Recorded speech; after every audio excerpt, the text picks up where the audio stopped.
રાજકોટ શહેરમાં ગાંધીગ્રામ વિસ્તારમાં સગીરા સાથે દુષ્કર્મ અને પોક્સો એક્ટ હેઠળનો ગંભીર ગુનો દાખલ થયો। આરોપી હર્ષદસિંહ લાખાભાઈ દેવદરિયાએ સગીરા સાથે વારંવાર દુષ્કર્મ આચર્યું હોવાની વિગતો સામે આવી। આરોપીએ સગીરાને શારીરિક સંબંધ બાંધવા માટે મજબૂર કરી હતી અને તેને ગર્ભવતી બનાવી હતી। આ ઘટનામાં સગીરાના પિતરાઈ ભાઈ પણ સામેલ હોવાનું સામે આવ્યું। પોલીસે બંને આરોપીઓની અટકાયત કરીને કાયદેસરની કાર્યવાહી હાથ ધરી।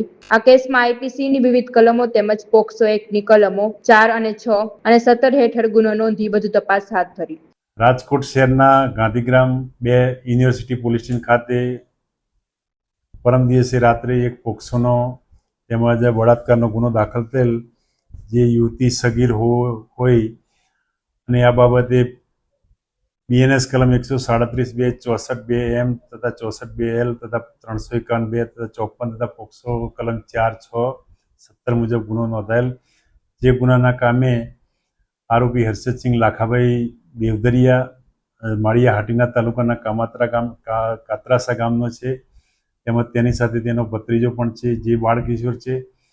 આ કામના આરોપીએ આ સગીર સાથે અવારનવાર શરીર સંબંધમાંથી દુષ્કર્મ કરી તેને ગર્ભવતી બનાવી અને દવાઓ આપી અને તેની સાથે બળાત્કાર કરી અવારનવાર અને ગુનો આચરેલો હોય, જે બાબતે તેને અટક કરવામાં આવેલ છે।